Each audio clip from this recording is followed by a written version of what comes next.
Hey guys, I know I'm not used to make videos for YouTube, but I thought this time I will try to present you the top prize for the Eclipse Battle Path. In short, this is a too long didn't read version of the article Silent Stalker published a while ago, and I'm gonna talk a little bit about the history of the TOS-1M Buratino, as also how it will be in Armored Warfare. Let's start with the name TOS, which stands for Heavy Flamethrower System in Russian. This is due to the fact that Russians consider thermobaric launchers and weaponry in general to be an evolution of flamethrowers, much as like the Smell handheld thermobaric rocket launcher that was developed during the war in Afghanistan. The history behind the TOS series goes further back though, all the way to the late 1960s. In 1969, Pikalov became the commander of Soviet chemical troops, and what he really wanted was to have a flamethrower artillery system among his arms. In the early 1970s, he visited the Tula Design Bureau, responsible for the development of the famous Grad rocket launcher, and ordered the development of such system.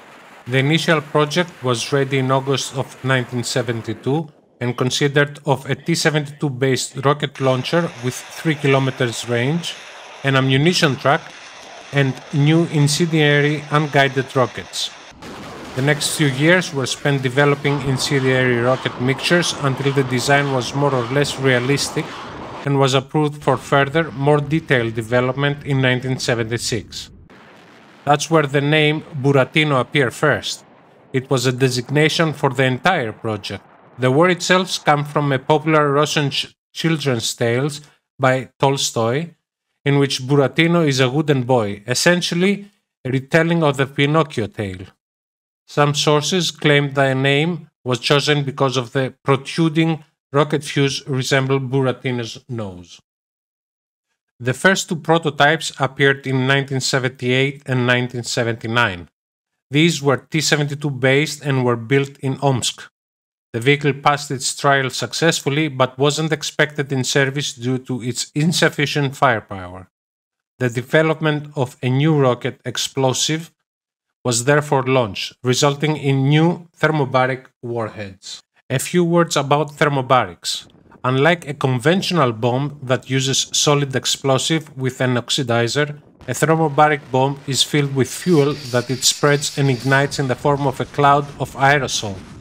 In other words, the explosion is oxidized by the air, not by a separate oxidizer. Its burning cloud, along with pressure changes caused by the explosion, deals tremendous damage to any unprotected target, causing severe bursts and organ rupture at considerable distances. This type of weapon is incredibly effective against structures such as buildings, bunkers, trenches, and caves, hence its use in Afghanistan by both the Soviets and the Americans 2 decades later. However, this type of weapon also has significant downside, as it cannot be used in poor weather, high altitudes, underwater, and the blast wave doesn't do much against hardened targets as sealed bunkers. Now back to our short history part. The year was 1988 and the war in Afghanistan was not going well for the Soviets. While it could not turn the tides of the war in Soviet favor, the performance of the two prototype Buratino rocket launchers in Afghanistan was highly successful.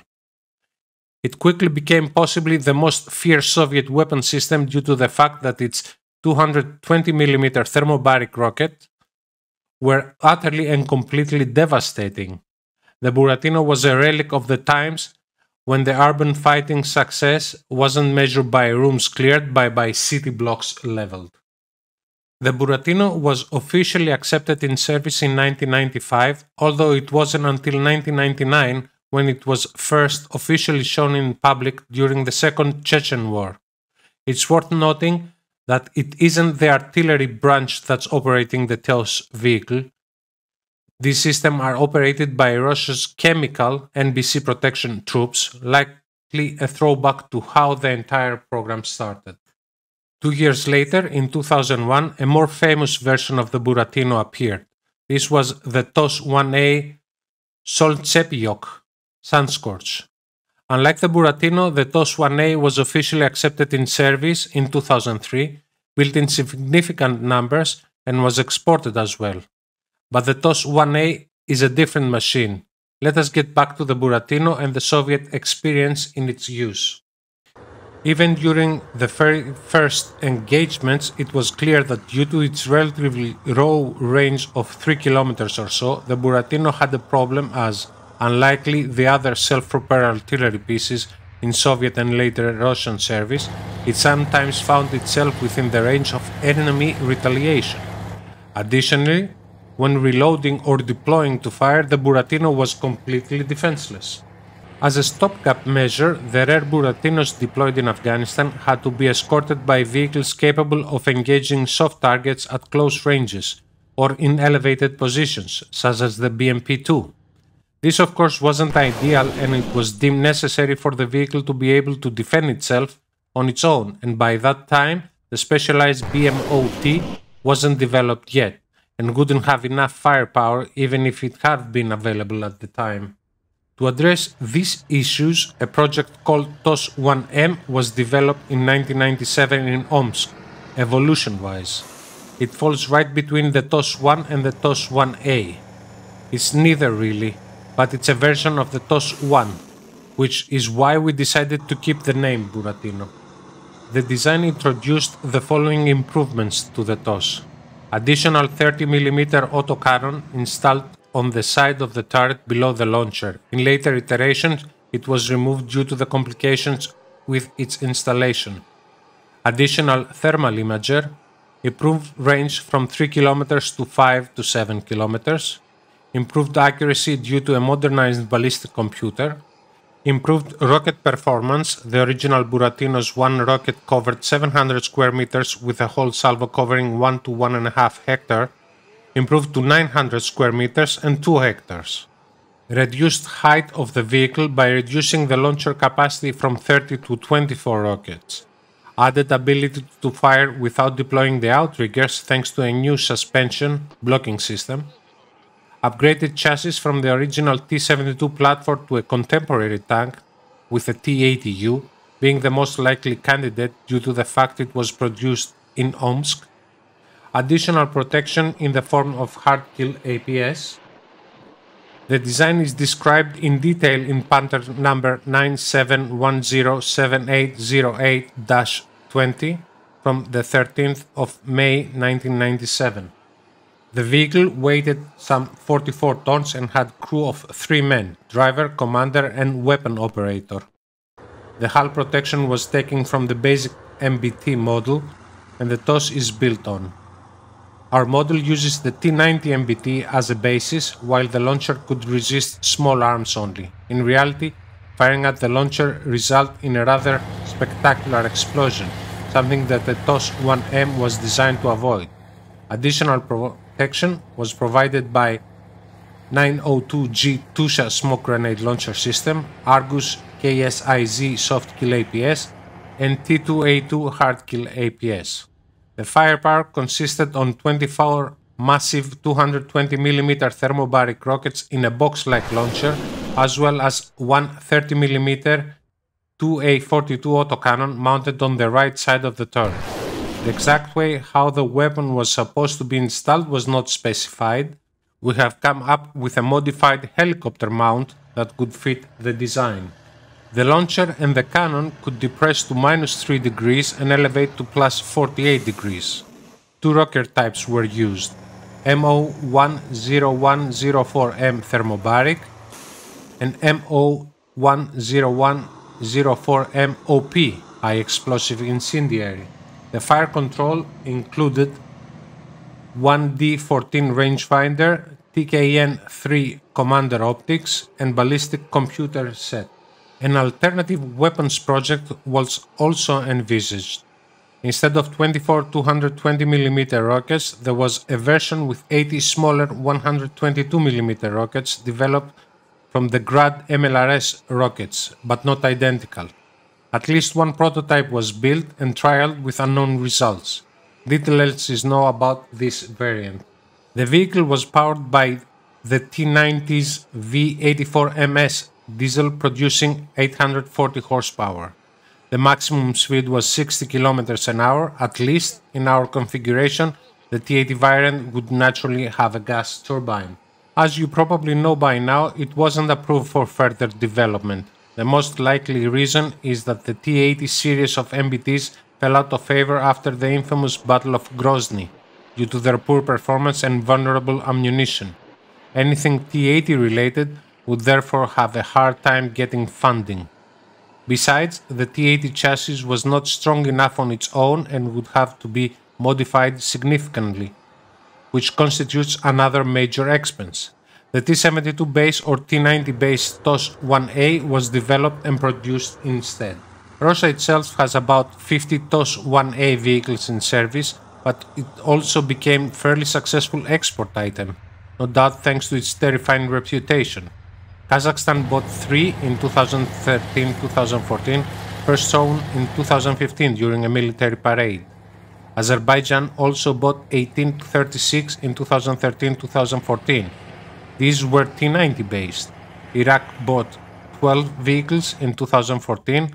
Algeria bought 36 in 2017, first unveiled in 2018. Syria and Tajikistan also have some according to certain sources, and Saudi Arabia might be interested in a licensed production. In total, the TOS-1A production seems to have reached approximately 160 to 200 vehicles between 2003 and this day. The exact number is unknown, but according to some sources, the production is actually ongoing for the Russian army next to its supposed replacement, the TOS-2, that it's not a tank-based, but it uses an Ural 6x6 truck as its platform of choice. As for the earlier Buratino, it's unclear how many vehicles were built, possibly only the original 2. As for the combat use, as stated above, the first operational use for the 2 prototypes took place between 1988 and 1989 in Afghanistan. Some sources claim that they were used as early as 85. It took another decade before they saw combat again. The Second Chechen War highlighted their fearsome firepower. The Iraqis used TOS successfully in 2014 during the war against the Islamic State. Between 2015 and 2018, the TOS was used in Syria as well, and last but not least, in the Azerbaijan and Armenia conflict in 2006 and 2020 by the Azerbaijanis. Most recently, the TOS-1A appeared in Ukraine. It's worth noting that the weapon system is quite difficult to operate, to reload, and it's very rare. Due to its notoriety, many large explosion and rocket salvos were attributed to it by journalists, but the reality is that most people can't tell a thermobaric explosion from a normal one, and most of the reported TOS operations were in fact performed by standard Grad reactive artillery. Nevertheless, wherever the TOS appears, destruction follows in its wake. In Dartmoor Warfare, the TOS-1M Buratino will be a premium Tier 10 tank destroyer. As this vehicle is fairly unique, you're probably wondering how exactly this vehicle will work with a game. Here is how. As you might have guessed from the screenshot, the platform is a T90A base. This is not something fictional. In 2011, the TOS-1A was modernized to use the T90S chassis, and the T90S really is a T90A predecessor. The T90A uses Contact 5 armor, and you'll be glad to know that those side panels will be working as intended. We'll fix that for the basic T90A as well, but that's a topic for another time. The chassis will have both soft kill APS and hard kill APS, but both inferior to the Malakit system of the Armata. This is also a real part of the TOS-1M system. The launcher will be treated as an unmanned turret and will have enough armor to protect it against 30mm autocannons. We'll be using a solution from SBS Pindad, where the vehicle does technically not have an ammo rack module, as firing at the launcher would obviously immediately set off an explosion, which could be realistic but not very fun to play. There will be 2 firepower configurations and both will play very differently. The stock configuration uses 122mm rockets and it's based on the photo of the TOS prototype. This configuration will essentially play like the Tier 10 version of the MTLB S8 AFE. In real life, The TOS is rather inaccurate and short-ranged and will be implemented in its essence to work exactly like that. The rockets will behave roughly like the ones on the MTLBS-8. High explosive warheads, not very accurate at long ranges, but excellent at short ones. The rockets will fly directly towards the target, also just like the MTLBS-8. You'll have 80 of those in your launcher and 116 total. However, there will be no partial reload, and once your launcher is empty, you'll have to suffer a very long time before the whole launcher is reloaded again. During that time, you'll have to make do with your backup weapon, which is the 30mm 2A42 autocannon. This weapon will work almost exactly like the one on the Object 195 main battle tank does. A limited rate of fire with a 40-round clip of basic APDS and high explosive ammunition. This weapon will be useful against lighter targets, but its limited performance will not allow you to effectively engage heavier enemies. Both the launcher and the autocannon will feature very limited gun depression, -3 degrees, which will make it even more difficult to use the autocannon effectively. You'll have to position yourself carefully instead of rushing your enemies. And then there is the upgraded configuration with the 220mm rockets. Yes, that's a thing. You'll be able to unlock this configuration with basic 220mm thermobaric rockets by completing battle path missions and tasks. As you can imagine, an impact of 220mm rocket that's longer than a tank barrel, it's absolutely devastating, and indeed, these will offer the highest damage per shot in the game, as well as decent penetration. How much exactly? That's something we need to tweak, but getting hit by one of these will hurt you a lot. You'll have 25 of these in one magazine, and you'll be able to launch one every 10 seconds or so. Additionally, you'll be able to unlock via the Battle Path Workshop again even more powerful thermobaric 220mm rockets that trade the ability to cause damage by direct hit by having reduced penetration or more splash damage. Sounds insane? Not quite, as there will be numerous drawbacks to the 220mm configuration. Trajectory. Unlike the 122mm configuration, the 220 configuration uses Pindad's high arc of flight. Flight velocity. The 220mm rockets will have a very low velocity, making them easier to avoid, especially at longer ranges. Low penetration. The 220mm rockets will not penetrate thick armor, and most damage they will cause will be reduced.